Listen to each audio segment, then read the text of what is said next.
When the internet began, bulletin board services, or BBS, became the first online communities of the so-called information superhighway. Using their phone lines, people logged in from all over America to talk about sports, games, movies, and on one BBS in particular, share their ghost stories. Over time, those communities all went dark, except for one lone server that continues to operate somewhere in an unknown part of Pennsylvania's Rust Belt. A relic of the 1990s, veiled in mystery, it is a digital archive of humanity's strangest encounters with the unknown, as told by the people who experienced them. My name is Brandon Schexnayder, and you are listening to Fear Daily.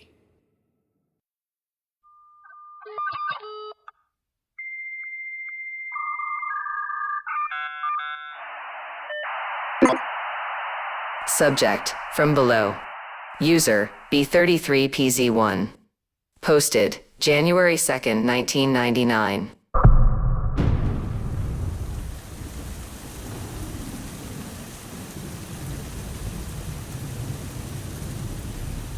The late spring rain that still showed no signs of stopping after a week was beating down on the cab of my car.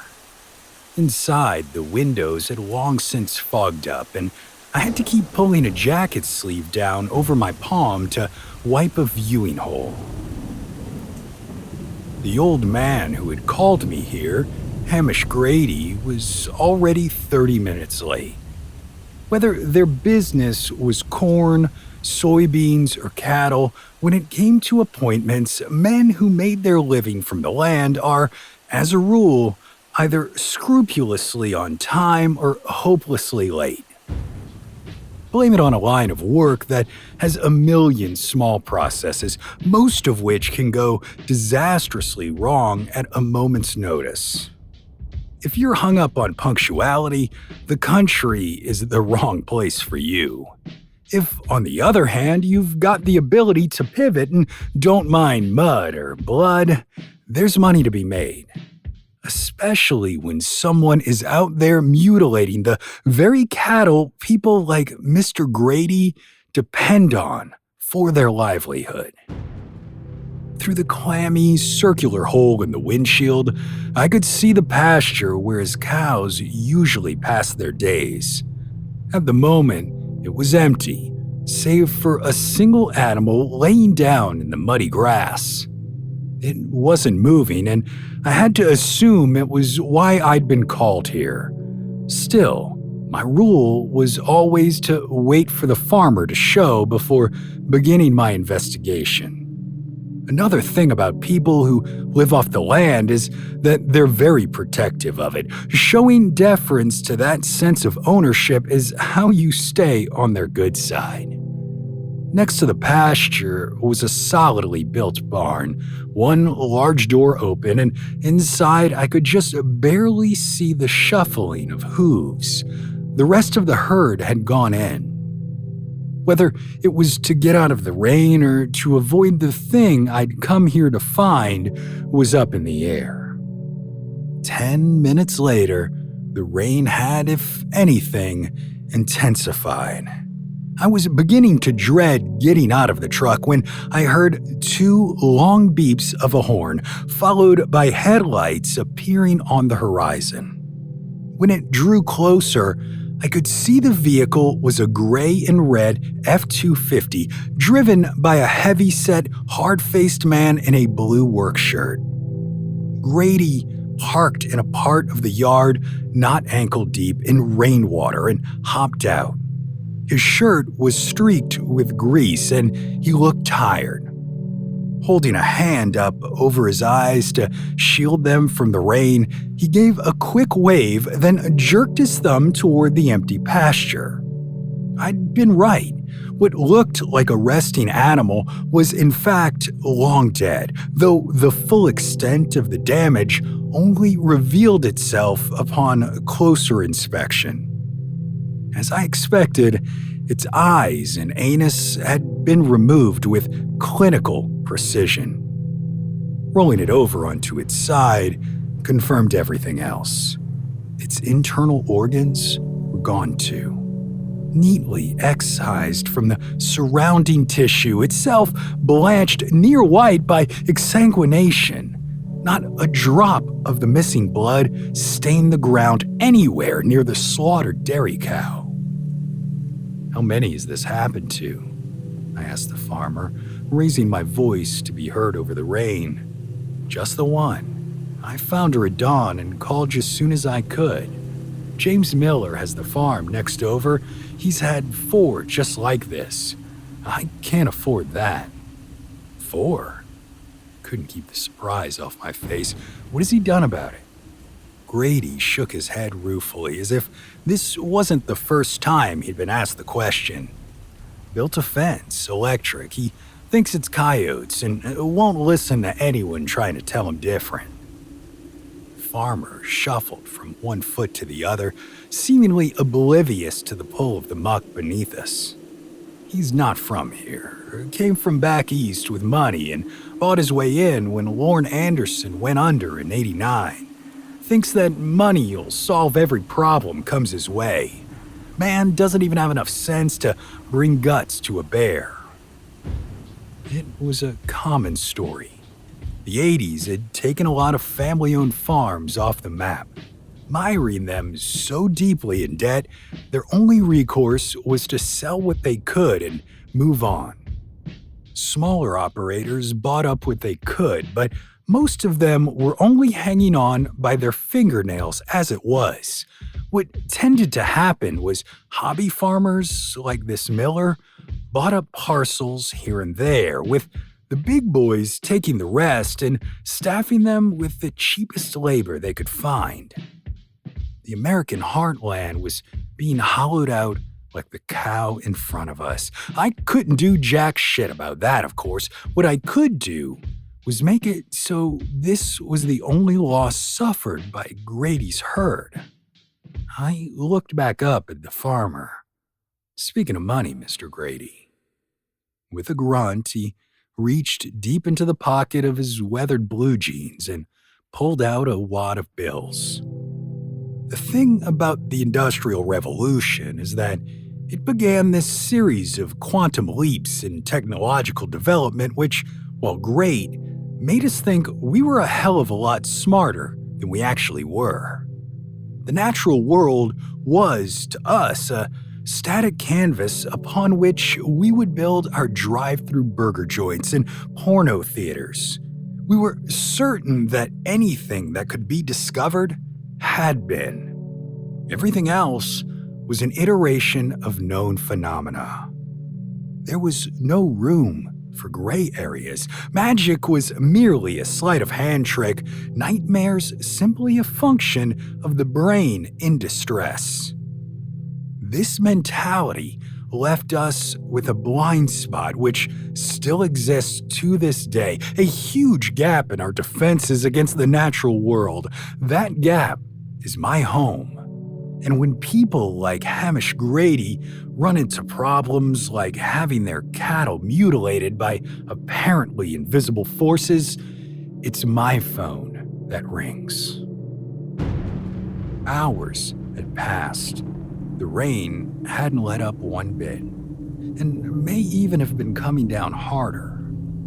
By then, I was soaked through enough it hardly mattered. A much bigger concern was any potential variables the moisture could introduce into what should have been a simple solution.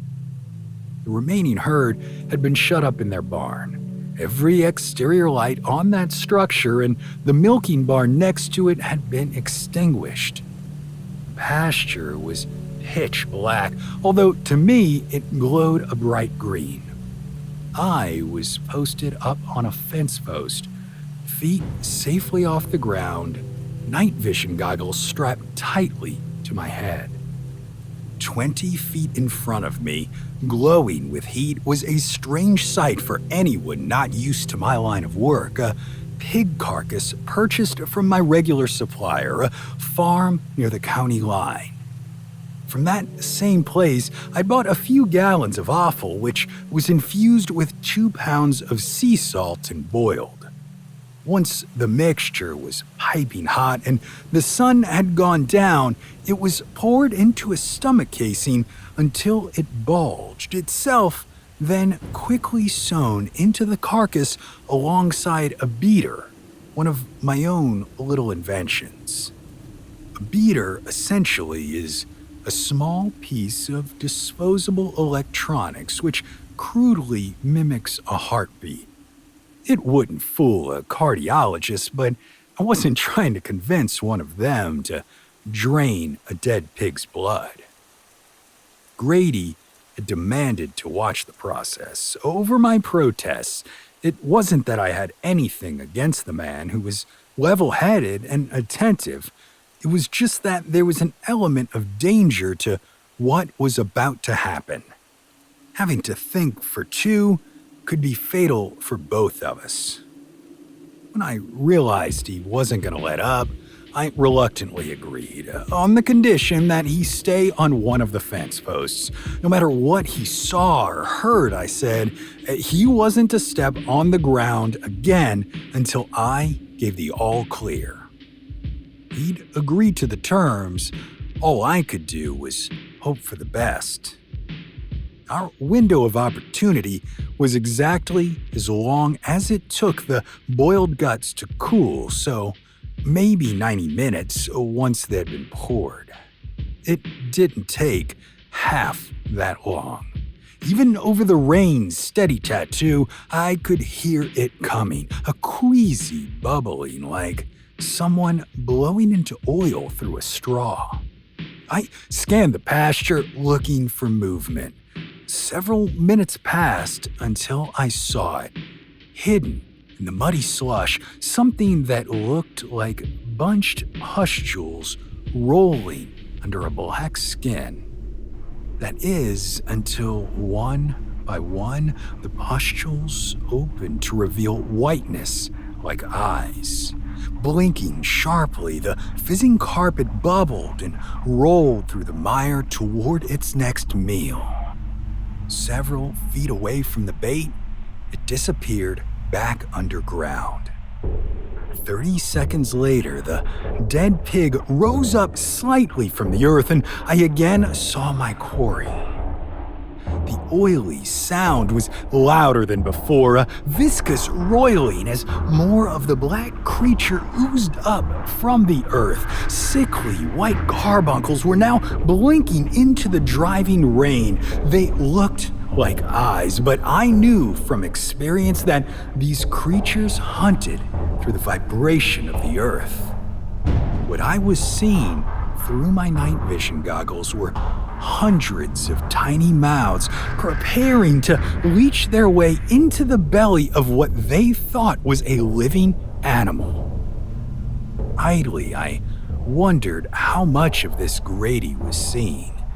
The first wave of mouths began their ingress into the pig's stitched belly, hungry for their meal. It's a god-awful noise once they get going.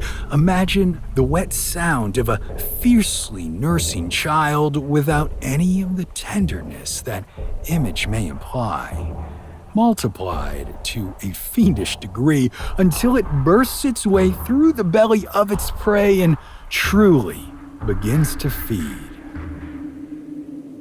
"What the fuck is that?" Grady fairly screamed. Through my goggles, I saw the bunches continue pulsing, their suckling finally breaching into the steaming guts. "Mr. Grady, it's fine. Everything is going to plan. Please just stay where you are." "The hell I will, son. What is going on out there? You've got them damn goggles. Tell me." The dead pig was bulging as its salted insides were drained. The salt was obviously the point, an ancient solution to an ancient problem. The creature which had preyed on Grady's cattle, and probably his neighbors, was disgusting, but not a million miles removed from a common slug. I'd gone through this process more than 100 times at this point, each one solved by tricking the thing into eating enough sodium to fatally dehydrate itself. This was why the rain presented a unique problem. I wasn't sure whether the huge volume of water continually falling from the sky would be enough to rehydrate its cells. I'm no scientist, and none of them have ever taken the phenomenon seriously enough to study it, so the only knowledge I have comes from direct experience. I told Grady all this, and yet the stubborn Okie ignored my calls to stay put. He jumped down on the ground. Just what in God's name is going on here? The second his foot touched down, I saw a ripple pass through the parts of the wobbling mass, not able to fit inside the carcass. The old man's footsteps were like a dinner bell, and it pulled back from the pig's innards in a wave, spilling out like rotten tapioca. It moved with grotesque speed, spilling and rolling, oblivious to the dark which completely obscured Grady's view until it was too late. This wasn't my first time seeing one of these things go after a human. For reasons I don't fully understand, the mouths don't cling to woven fiber as well as earth and flesh, so it was slow to climb him, swarming his left boot before pulsing up the soggy denim of his leg. Had it eaten enough of the salted guts? What about the rain? All I knew for sure in that moment was that until either he or it was dead, God himself couldn't get me off my perch. The initial muzzle flash from Grady's revolver, which I told him not to bring, exploded into my night vision so bright I reflexively closed my eyes. It was followed by a second and a third before the old man's screams were choked off. I carefully opened them again to see the pustules clustered around his head, frantically feeding on what I assumed were his eyes. He scraped madly at the gelatinous weight on his face, crushing individual mouths, but never enough to stop what was coming. The popping began just after they forced themselves into his now empty orbital sockets in pursuit of fresh organs. It sounded like a furious child stomping on cherry tomatoes, hundreds of tiny wet explosions until, at long last, the salted pig offal did its work. What remained of the creature surged out of Grady's ruined head, as if they could outrun their own destruction. Thankfully, what was done, and before the last string of round, seeking mouths could leak out, they were gone, exploding into a goo which I knew would soon leach into the soil. No trace of it would ever be found. Ashes to ashes, muck to muck. I hopped down from my fence post, boots squishing in the mess that had become of the pasture. Given I could see the back of the man's skull through his eye sockets, checking his pulse felt like a bad joke. Except the sheriff would ask. Mercifully, Grady was gone. Thunder split the sky as the rest of the herd mooed balefully from the locked barn.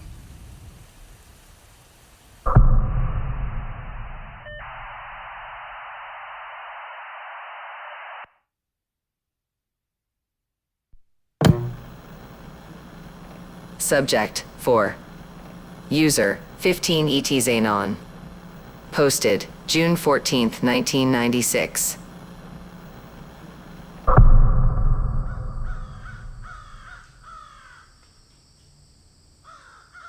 Nothing will rattle you like gunshots you're not expecting. I'm not a gun owner myself, but growing up in the sticks in East Texas, you hear enough rifles being fired, you don't think much of it unless you're downrange. Pistol fire, that's a different beast, and more than a few of them at any given time is bad news, no two ways about it. Should you hear them after midnight when you and your wife are trying to sleep in a house you already think might be haunted, say goodbye to whatever sleep you might have been planning to get. It turned out that the shooting had come from a couple state troopers getting into it with some fugitives at a traffic stop, a fact we learned from the morning news. Thinking about it, we were better off not knowing what was going on at the time because, like I said before, we've been having some issues with the new house, and adding on concern about intruders on the land would have been unbearable. At that time, we'd only been in the house 3 months, and we were starting to worry we'd made a mistake. My wife Susie and I had both grown up in cramped little houses, shacks really, and when we started seriously planning for a future together, the first thing on our lists had been a nice, big house on a real piece of land. I didn't know how we'd get there or what we'd do with the land once it was ours, but we figured it would all come together. The house is a 2-bedroom, 3-bath ranch style on 10 acres outside of Tyler with our own pecan trees and a pond, no less. Price-wise, it was on the high end of what we could afford, though it was cheaper than other similarly sized parcels we'd looked at. When I asked the realtor why that was, she bobbed and weaved for a bit before admitting that there had been a procession of owners who'd come and gone.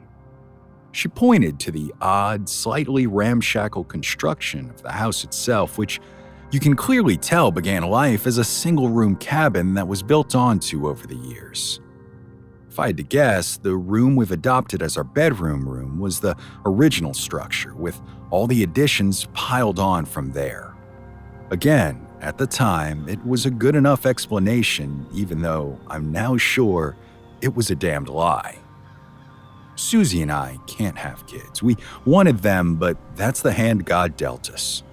Adoption was on the table until we ran the numbers and realized we were going to be house poor for at least a few years. It was a tough pill to swallow. Then the ghost stuff started, and we couldn't help wondering if our delayed parenthood might not have been part of a larger plan. Let me explain. The availability of the house wasn't what sold us on it, not really. Even our first impressions of the property were that a profound sadness had settled deep into its bones. The whole yard was overgrown and wild, tall grass ringing the pond so thoroughly it was barely visible. I could understand why people had passed it by. It took walking in the front door for Susie and I to fall for the place. We felt this solid, satisfying click like a key in a lock, as if this was the place we were meant to be, whatever the cost. We'd been there a week when Susie asked me where I'd put her art supplies, and I said I hadn't touched them. Susie runs the office for a large machine shop in town, but in her time off, she likes to paint. Some of those brushes and colors are not cheap, and I wouldn't move them under pain of certain death, so if they weren't in her studio, I had no idea where they'd be. They turned up a couple days later in the middle of the living room as if they'd just suddenly appeared. It didn't make any kind of logical sense, so we just pushed it out of our minds. The next thing was harder to ignore. Susie and I were in bed, fooling around, when she stiffened right up. "Did you hear that?" she asked, her face suddenly serious. I hadn't and told her so. She held a finger up as if signaling me to wait, and in the silence, I heard it, giggling. It sounded like young girls giggling from outside the door to our room. Susie was scared, the for real kind of scared, the sort of fear that only takes the softest push to turn into terror. I hopped off the bed and moved toward the bedroom door. The only possible explanation was that some neighborhood kids had snuck in and had caught us in the act. At least, that's what I told myself. Looking back at that night, I half wonder if I didn't understand on some level what was really going on. Because I went up to that door bare naked. If I actually thought there were some underage pervert burglars waiting for me on the other side of that door, I'd like to think I'd have at least put on some boxer shorts. The giggling was steady now.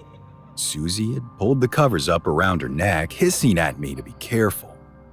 I nodded, slowly reaching toward the door before suddenly gripping the handle and yanking it open. The laughter stopped as if a switch had been flipped. I'd never considered the possibility that silence could be so loud, yet that's exactly how the entire house felt for the rest of the night. You couldn't help but feel drowned out by the emptiness. I searched the house, checking every door, window, closet, and cubbyhole, coming up with nothing and no one. Neither of us slept much that night.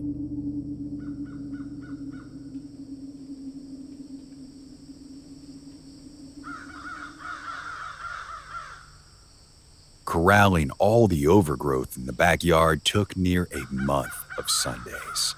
Neither of us are the work-shy types either. That tall grass was just hardy as hell. Being able to properly see the pond once it was done made all that sweat and sunburn worth it, though. Before long, it became apparent we weren't the only ones who thought so. It was August, and I was out sitting on a lawn chair out back in the shade of the pecan trees when I thought I saw something white moving quickly out of the corner of my eye.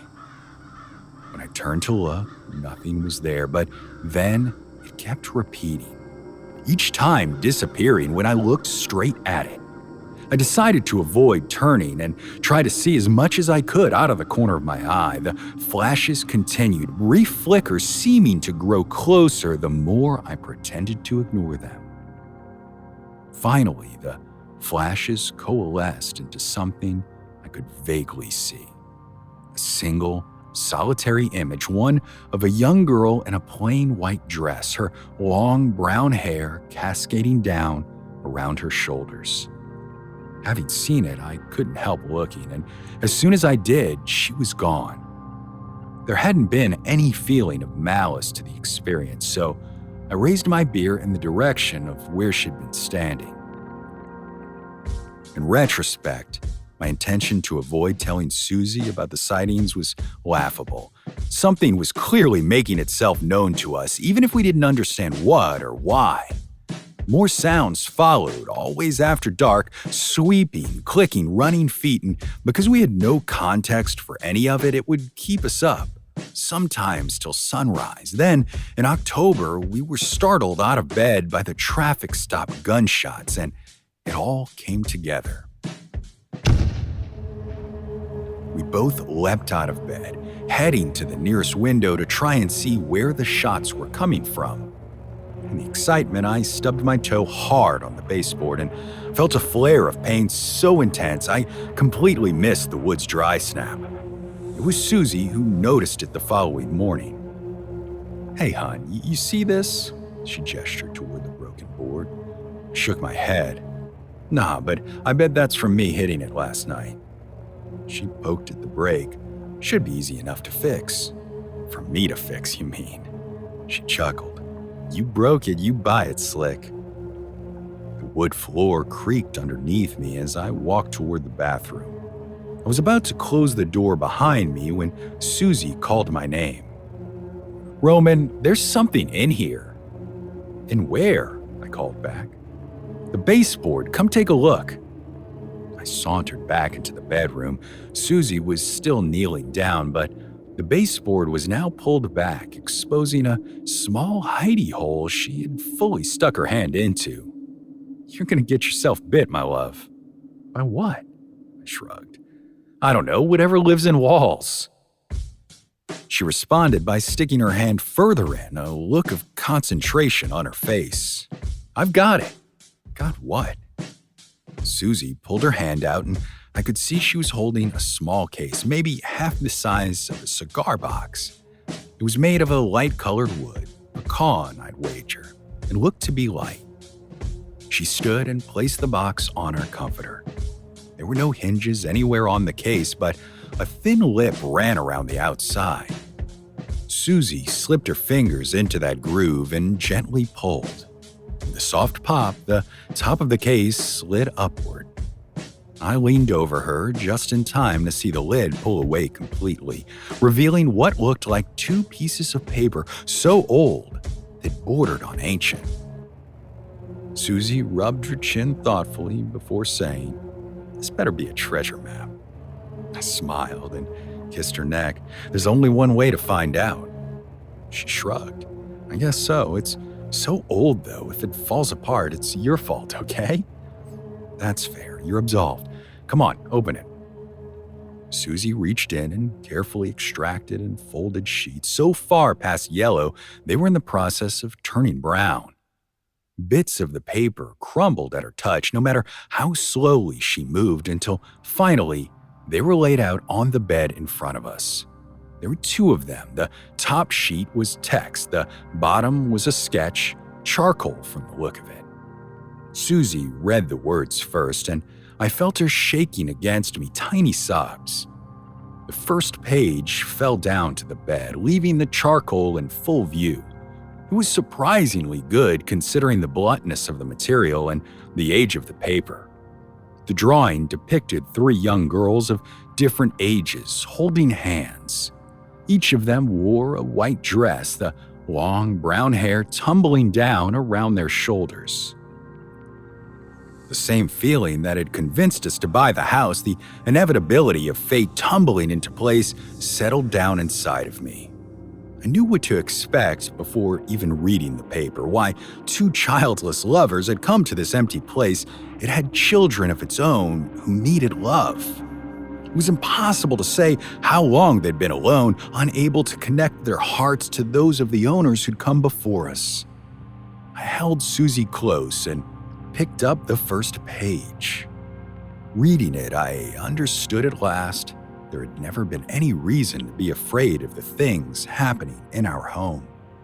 They belonged there as much as we did. This is what it said. "We have always been here, where the tall grass sways without wind and the air is heavy and silent, as though before a storm. Mornings the same, brightness creeping through our cottage's open door. We rise from dreamless sleep on straw pallets, stirring motes of dust into the light. After breakfast, Isabel sweeps the floor, corn bristles scraping the planks clean. Maggie knits, cooking needles mending, that which is worn. I watch over them both. In the afternoon, we run in the fields, breathlessly playing hide and seek, our laughter rising above the whisper of dried grass. We have been alone together so long. Our memories are withered. What is left comes through like bursts of static from distant stars, an embrace, tears, the sound of rain. Once upon a time, we sought an escape from this place, this life, by rope, by knife, by stone, and we came by violence unto peace. Yet every time we woke again, rising from our pallets to find the bodies where they dropped and our world unchanged. Now death has become our companion, the fourth sister in our forever, and the only thing we still fear is that we may outlive her too. We run past the pecan tree where, dried by the sun, we hang. 3 pretty parchment scarecrows in white linen dresses. Down the hill to the pond, we skip across our own backs, white linen lily pads, our long flaxen hair streaming in clear water into the vastness of a world we did not create and do not understand. Into straw and dust and silence and the smell of wildfire when the moon is full, where the sugarcane sways without wind and the air is heavy and silent, as though before a storm. We have always been here.